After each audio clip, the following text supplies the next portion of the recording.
Welcome to the Deep Dive. We're taking a shortcut to being well-informed today, plunging into the source material you provided, excerpts from Margaret Laurence's novel A Jest of God, and also some sharp literary analysis about the book itself. And what's really powerful about the sources you've shared, I think, is that they give us these two lenses on the same world. We get Rachel Cameron's experience directly, through her own voice, her own mind. Right, unfiltered. Exactly. And we get this expert perspective, the analysis, that helps us kind of frame it, understand what's really going on, maybe beneath the surface. That's precisely the mission for this deep dive. We really want to get right inside the complex inner life of Rachel Cameron, the main character, and just understand how she navigates her world. So using your sources as our guide, we'll explore what it means to feel trapped and sort of watch her journey towards finding, well, as the analysis puts it, a form of courage. It's really a deep dive into a single consciousness, isn't it? And your sources provide both the raw material and the map, maybe, to make sense of it all. So let's unpack this. The moment you start reading Rachel's internal monologue, you're just struck by this constant, almost frantic self-awareness and this struggle to control her own thoughts. She's actively trying to turn them off, right? Battling these morbid images like children growing grotesque or those strange, smug Roman girls skipping rope. She even tells herself, I mustn't give house room in my skull to that sort of thing. It's dangerous to let yourself. Yeah, and this battle for mental control is fascinating. As the analysis sort of hints, it's tied to this deep-seated fear of being seen as odd or, losing control, especially for someone in her position, a single woman, a teacher. Right. This internal censor, it's a core part of the prison she inhabits, really, from the very beginning. And you see this internal policing extending to her physical presence too, don't you? Yeah. She's acutely conscious of her voice as a teacher, worrying about slipping into that simper tone, that Peter Rabbitish voice she hates in others. Yeah. She observes that children have built-in radar to detect falseness, which suggests she feels she's always performing a role, trying to project something she isn't quite feeling. In her view of the children, it reflects this pressure. There's an awareness of their vulnerability, their anxieties, like those girls who are always anxious to please.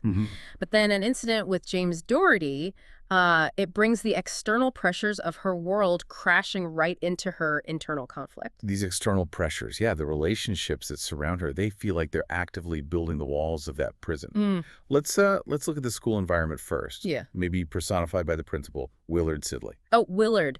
He's a perfect example of the stifling societal expectations that the analysis highlights. He's described with such specific, almost chilling detail, his pompous manner, the need for his words to have significant meaning. Right, and arranging conversations so he's not looking up at taller women like Rachel. Exactly. And that description of his eyes. Oh, I know. Pallid, like the blue, dead eyes of the frozen whitefish.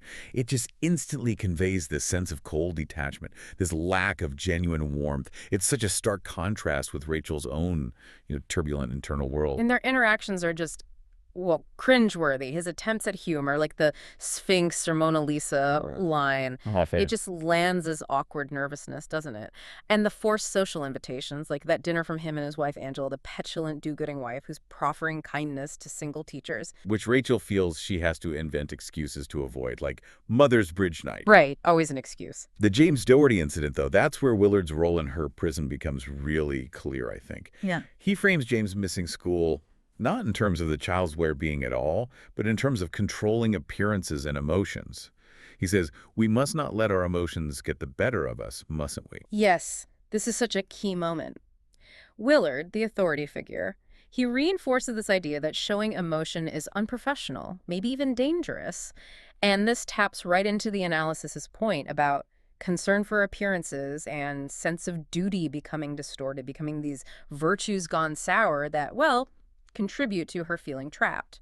And maybe the most telling part is when Willard calls her good girl, after she seems to sort of adopt his perspective. Ugh, yes. And it's immediately followed by James Doherty's look of betrayal. She feels that betrayal. She knows internally, I am not neutral. I am not detached. I know it. But neither are you, and you do not know it. Right. She sees his hypocrisy. But as the analysis notes, the pressure of duty and that fear of losing her job, even though she dislikes the school, It keeps her compliant. Then you shift to the home life, and it's just incredibly claustrophobic with her mother. The source material paints such a vivid picture of mother's physical frailty, that slight heart attack, the violet mouth, Yeah. which Rachel observes with this mix of like worry, but also this panicked question, what I do here by myself. And Mother, as described in the sources, she's just a masterclass in passive aggression and guilt tripping, isn't she? Oh, absolutely. The disappointment she projects about the movie with Nick, you might have said Rachel. Or the timing of the laundry request just before a date, one night half an hour ago. Right, exactly when it's most inconvenient. And her wounded reaction to Rachel's made-up extension course. A little hurt, perhaps? It's just this constant drip, drip, drip of obligation and unspoken expectation. And this relentless pressure, it perfectly illustrates what the analysis identifies as filial devotion gone sour. It's that deep sense of duty and obligation towards your parents that becomes, well, a constraint. The trap. A trap, yeah. Rachel's internal reactions cycle through, forced compliance, then anger, guilt, and eventually this newfound ruthlessness starts to emerge. But even later, after Rachel's operation, Mother is still using guilt. I can't settle down properly until you're back. It's such a powerful example of how these seemingly virtuous traits become literal chains. And there's that crucial moment of clarity for Rachel when she realizes, I'm not responsible for keeping her alive. Yeah.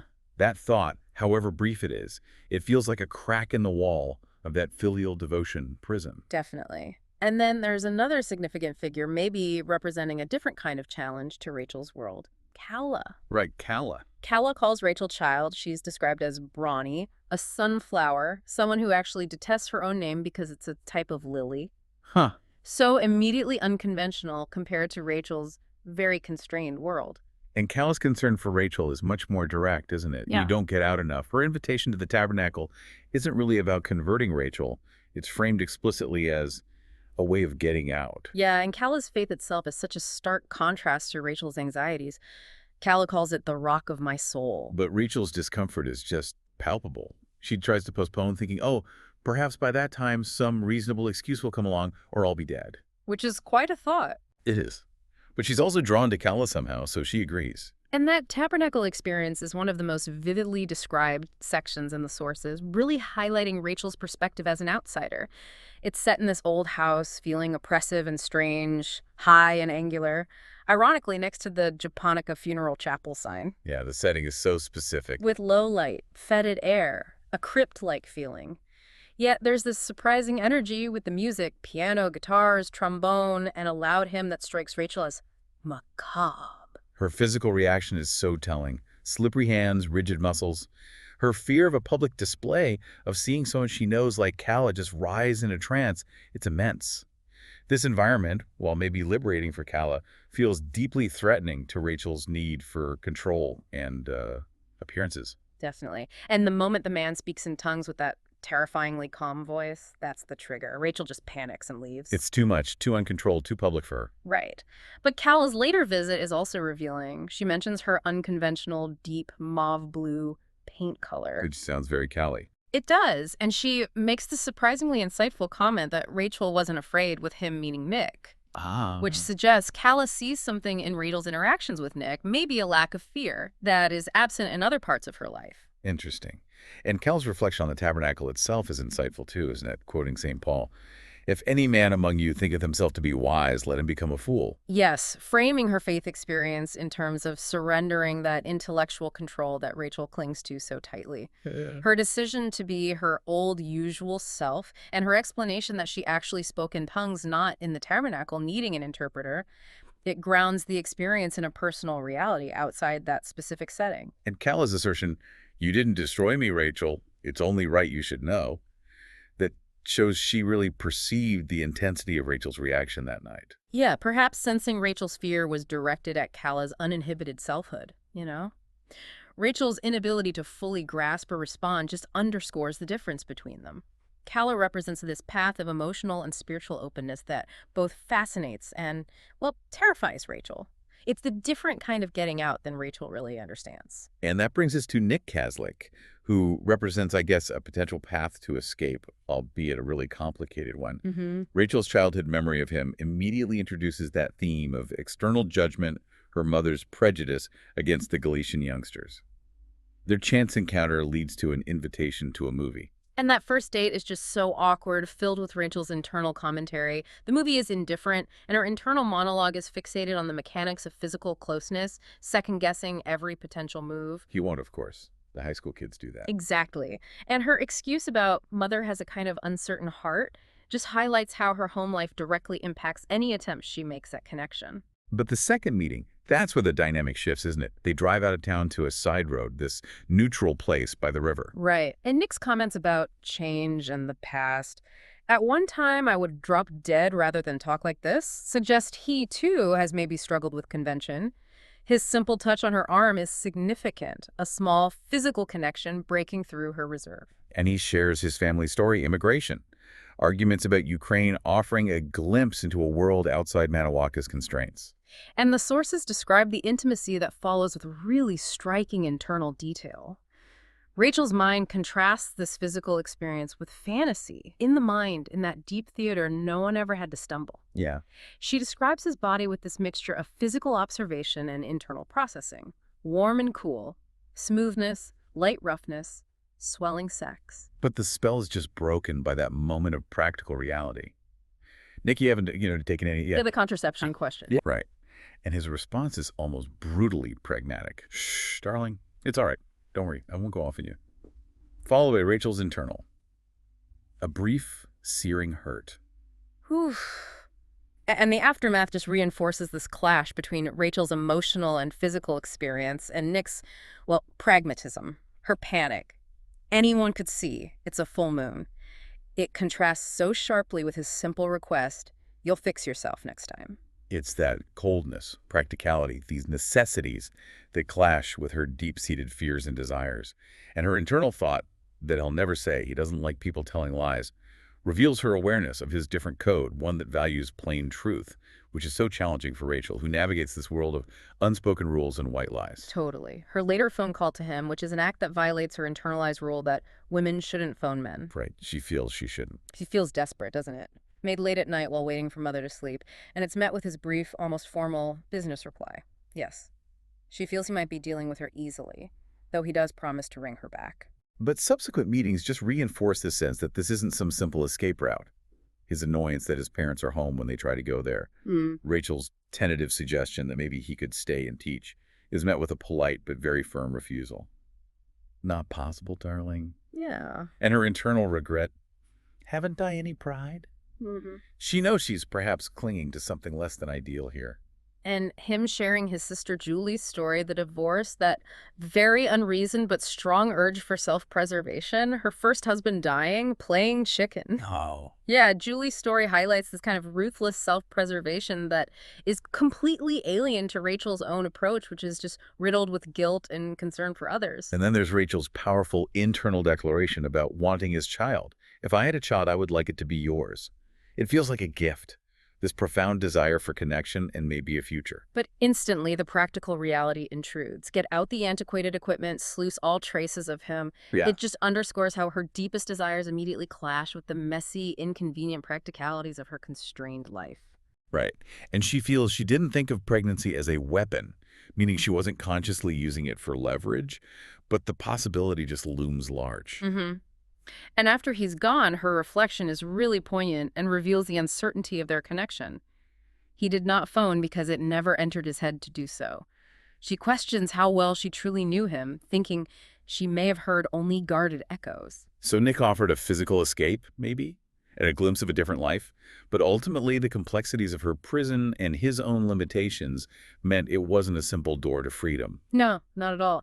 And finally, there's the constant presence of Hector Jonas and the funeral chapel, literally in her view every single day. That Japonica funeral chapel neon sign is a fixture. Right. Her unexpected late-night visit after, well, a crisis point, brings this background element right into the foreground. And Hector's initial reaction moves from a professional, coffin-side manner to surprisingly jovial, offering her a drink. Yeah, it's a bit jarring. The workroom is described with telling details, those green-blue bottles, the dust, the account book with the scarlet letter A, which she clarifies just means accounts. It's mundane reality layered with literary illusion. And Hector's philosophy of his business is darkly insightful, isn't it?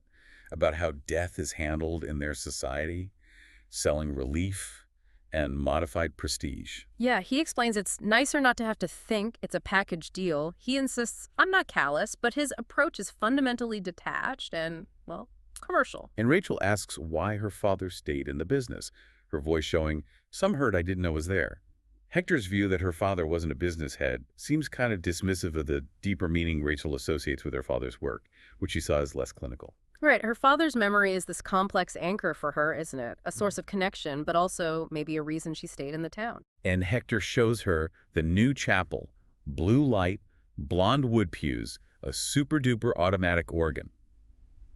His pride in it, tasteful, and the service is short, highlights this modern, sterile approach to death that lacks the mystery Rachel associated with the old ways and her father's more hands-on involvement. hmm And the source mentions Hector later awkwardly reassuring Rachel he didn't gossip about her operation. Oh, yeah? Which seems like a small detail, but it underscores how deeply intertwined everyone is in this town, how personal struggles are observed and commented upon, reinforcing that pressure of appearances. Absolutely. So all of these relationships, Mother, Willard, Kala, Nick, Hector, they really build the walls of Rachel's prison. They represent the internal pressures, the societal expectations, the glimpses of alternative ways of being, and just the inescapable confines of her specific life in Manahuaca. Exactly. And as these pressures mount, they inevitably lead to several crisis points for Rachel. The most visceral, I think, is the pregnancy scare. The realization she's 11 days late triggers this intense fear. And she seeks privacy in the lavatory, literally the only place available for this deeply private terror. And her internal debate is just stark and painful, showcasing that core conflict. Part of her feels, it would be mine and I would want it to be, imagining it as a connection, a piece of herself. But those overwhelming social assumptions the analysis talks about and her internalized fears, they dominate. How Mother would be broken up, wounded, ashamed, mourning it as though it were a death. Yeah, the weight of these external and internalized pressures forces this conclusion driven purely by desperation, not desire. It cannot be allowed to be. And this desperation, it reaches a peak in that attempt at self-abortion or maybe even suicide. She retrieves the antiquated equipment, the douchebag, and the physical reality triggers revulsion, vomiting. It's graphically described. Yeah. Then, in a different kind of desperate act, she gathers whiskey and Mother's pills. She counts them, 13 to go. But in this sudden, impulsive, almost defiant moment, she throws them out of my window, zanily, onto Hector Jonas's trimmed lawn. It's such a vivid image. It is. And she saves the whiskey, with the thought, I'm my father's child. Oh. This moment, though born of despair, it feels like a flicker of survival, maybe. A connection to something independent of her immediate constraints. I think so. It's a turning point, even if it's a desperate one. This act, while it doesn't resolve the underlying issues, it does shift her path away from immediate self-destruction. She goes to Dr. Rabin, seeking help for admittable woes of the flesh, telling him she missed her period. And his response is just infuriatingly dismissive, isn't it? Reducing her deep anxiety to nothing. At least we know there's no question of one thing anyway with a sensible girl like yourself. Oh, it's maddening. His words reinforce the very assumptions and judgments she fears. Rachel's internal rage is explosive, gouges, voice as berserk, highlighting that chasm between her lived experience and the simplistic, paternalistic way authority figures view her. So the diagnosis and operation follow. Dr. Raven finds a small tumor, showing more anxiety about her reaction than about her actual condition, telling her not to be too concerned. The revelation of two kinds, malignant and benign, is a profound shock. Her reaction, oh my God, I didn't bargain for this, not this. It signifies this shift in the nature of her fear, doesn't it? It's no longer just about social ruin or an unplanned life, but about her physical existence. Yeah. And she becomes a cooperative patient, maybe a return to that good girl persona, but now in the face of a real physical threat. And during her hospital stay in the aftermath, the source shows her internal world changing. That elaborate fantasy life, particularly her constant internal dialogue with Nick. Right, the private telephone of silence. Yeah, imagining his concern, it's lost. The analysis notes that this crisis, this physical reality of the operation, she felt only sick, it forces a kind of reckoning. The loss of the internal fantasy world, a gate closed, her visa canceled, means she can no longer just retreat there. She's forced to confront her life more directly. She returns home to Mother's initial pampering, which, predictably, quickly reverts to the old dynamic. Then Mother has her heart attack. And in the midst of this renewed pressure, Rachel has that clear, significant realization. I'm not responsible for keeping her alive. This feels like a direct consequence of the crisis, Mhm. doesn't it? A step away from one of those core virtues gone sour that trapped her. Absolutely. This period of crisis, pain, and physical reality, it really marks the beginning of her move from that intense desperation that the analysis identifies towards maybe a possibility of courage. Okay, so now let's explicitly use the literary lens from the analysis source material you shared. As the analysis notes, this is a Margaret Laurence novel set in her signature Manawaka universe. Right. And the description of the book as an egg of a book, I think that's brilliant and concise. It captures how Lawrence covers a small area but goes down deep, focusing so intensely on Rachel's internal world rather than, say, a broad plot. And the analysis also highlights the specific significance of Rachel's name, linking it to the biblical Rachel weeping for her children because they were not. It immediately sets this tone of potential loss or unfulfilled life, which just resonates so deeply with Rachel's story. It really does. And the concept of Rachel's situation as a prison is central. The analysis points out it's partly of her own making, built from internalized beliefs and fears, but also smaller and more tightly locked than the prisons of other Lawrence characters, emphasizing the unique intensity of Rachel's confinement. And the analysis gives us the actual building blocks of this prison, identifying them as virtues gone sour. Things like filial devotion, that duty to parents, self-sacrifice, concern for appearances, a sense of duty, the intense desire to avoid hurting others, and even the fundamental wish to be loved. And it notes how girls were once educated to be this way, highlighting the societal context of her trap. It wasn't just her. Right, so going against these overwhelming social assumptions, as the analysis states, requires significant inner strength, more than a little courage and a good deal of desperation. And the analysis maps the book's trajectory as moving from desperation to courage. Yeah. The analysis also praises the prose style, that internal monologue, colloquial, ironic, irritable, and eloquent, and the importance of those realistic domestic details like the asparagus sandwiches or that rotting, monstrous rubber douchebag. Uh, These details ground the intense psychological experience in a messy, undeniable reality, making the prison feel all the more real. Definitely. The combination of that unfiltered internal voice and the stark, relatable details is what gives the book its power, allowing you as the reader to truly inhabit Rachel's perspective. Exactly. So pulling these threads together, you can really see how the specific events and relationships we've discussed vividly illustrate the points made in the literary analysis. For sure. Rachel's interactions with her mother, Willard, Kalila, even Nick, they aren't just plot points. They demonstrate that constant pressure of those overwhelming social assumptions and her struggle with the virtues gone sour, her immense filial duty, her desperate concern for appearances, her crippling desire to avoid upsetting anyone. And her intense internal world, the panic surrounding the pregnancy scare, her impulsive attempts at escape or self-destruction. These showcase the depth of the desperation that the analysis identifies as her starting point. Yeah, absolutely. And that slow, difficult shift we see after the operation, that clearer thought about her mother, the decision that eventually leads her to leave town, which the analysis points out exists in the future tense in the book, Right, it's the beginning. that represents the movement towards courage, towards asserting the self and beginning the process of unlocking that tightly held prison. And the first-person narrative isn't just a stylistic choice. It's the key to experiencing this whole journey.